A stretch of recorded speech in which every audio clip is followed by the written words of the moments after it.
সত্যি এই যে মিডিয়া থেকে যা শুনতে পেয়েছি গতকাল, এবং কিছু ছাত্রছাত্রীরাও ফোন করেছে রাত্রিবেলায়, যে ত্রিপুরা মধ্যশিক্ষা পর্ষদের যিনি প্রেসিডেন্ট, উনি 3 দিন আগে যা বয়ানটা দিয়েছেন, বলেছেন যে বাংলা এবং রোমান হরফে ককবরক বিষয়টা লেখা যাবে, এবং যে বিষয়টাতে নিয়ে বহু আলোচনা চলছিল এটা প্রায় সমাধানের দিকে চলে গেছে। হঠাৎ করে উনি নাকি গতকাল বয়ান দিয়েছেন যে উনার করার কিছু নেই এবং বাংলা স্ক্রিপ্টে ককবরকটাকে লিখতে হবে। উনি যে এই ইউটার্নটা নিয়েছেন, ইট ইজ দুর্ভাগ্যজনক, এবং আমি মনে করি পার্সোনালি, আগেও বলেছি, যেটা আমাদের রাজ্যের আইন শৃঙ্খলার অবনতির একটা কারণ হয়ে দাঁড়াতে পারে। ককবরক বিষয়টা আজকে থেকে 17-18 বছর আগে যেভাবে চলছিল, বাংলা এবং রোমান হরফে এটা লেখা হতো, হঠাৎ করে এইবার রোমান হরফে লেখা যাবে না, এই বিষয়টা কিন্তু এটা এখানেই থেমে থাকবে না। এবং আমি কেন বলছি বারবার যে আইন শৃঙ্খলার অবনতি হবে, student community will come up with agitation. আন্দোলন হলে কি হবে? স্ট্রাইক হবে, বন্ধ হবে, এক জায়গার মানুষ অন্য জায়গায় যেতে পারবে না। ব্যবসা বাণিজ্যের ক্ষেত্রে, মানুষের দৈনন্দিন জীবনে এটা কিন্তু তার একটা এফেক্ট, ব্যাড এফেক্ট চলে আসবে। তো আমি as a leader of opposition এখনো বলছি যে এই বিষয়টাকে মাননীয় মুখ্যমন্ত্রী, যিনি ওই দপ্তরেরও মন্ত্রী, ওনাকে দেখা উচিত। No one should play wrong politics with this. কারণ দিনের শেষে আমি বলছি একটা কথা, যে কিছু একটা যদি হয় ত্রিপুরাজ্যে, the first man who will be blamed is CM doctor Manik Saha.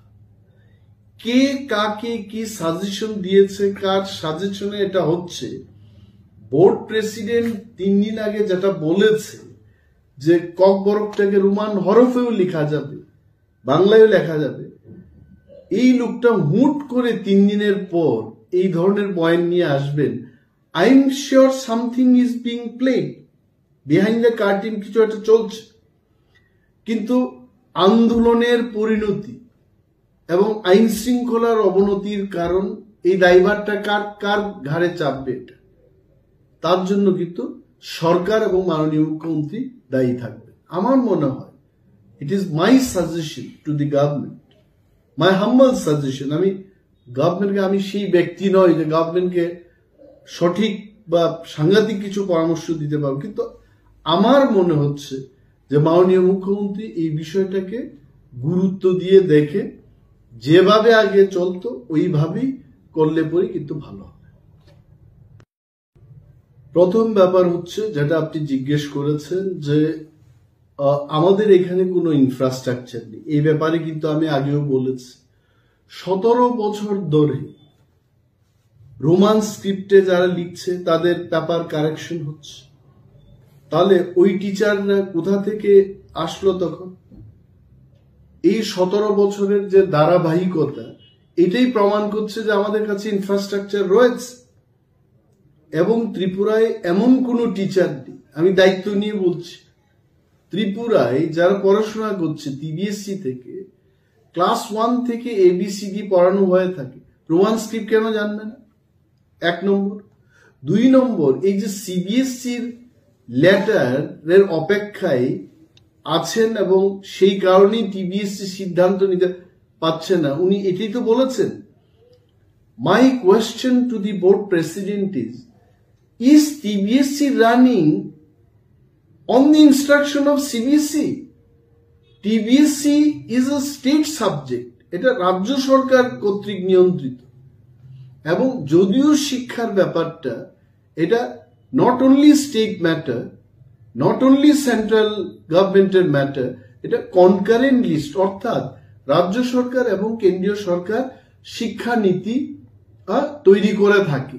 Both the government, they consult each other and do. But Kokborok being the language only in Tripura, এই ব্যাপারটা কেন্দ্রীয় সরকারের চাইতে রাজ্য সরকার আরো ভালোভাবে বুঝছে, এবং ককবরকটা তো আর কোথাও করা হয় না। টিবিএসসির স্বতন্ত্রতা এবং তার সিদ্ধান্ত নেওয়ার ক্ষমতা রয়েছে বলেই 17 বছর 18 বছর ধরে এই ককবরক সাবজেক্টটা বাংলা এবং রোমান স্ক্রিপ্টে লিখে আসছে ছাত্রছাত্রীরা। তাহলে কেন সভাপতি বলবেন যে এই বিষয়টার জন্য সিবিএসসির চিঠির উত্তরের অপেক্ষায় থাকবেন? It is absolutely baseless. আমি আবারও বলছি যে মাননীয় মুখ্যমন্ত্রী, যিনি দপ্তরের ভারপ্রাপ্ত মন্ত্রী, আজকে রাজ্যে যদি আন্দোলন হয় এটাকে নিয়ে, জনজীবন হেস্তনেস্ত হবে, হতে পারে আমি বলছি।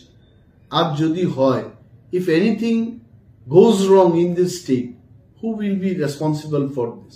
CM এবং যারাই ওনাকে সাজেশন দিচ্ছে, I don't know, everything was all right 3 days before. সম্পূর্ণ people started welcoming, appreciating the government, appreciating the honourable CM. হঠাৎ করে এই জায়গায় আবার ওনারা চলে যাবেন, এটা কিন্তু দেখার ব্যাপার আছে। My appeal, my humble suggestion to the government is, আগের যে প্রথা ছিল সেই প্রথাটিতে চালু থাকুক, এটাই আমার বক্তব্য থাকে।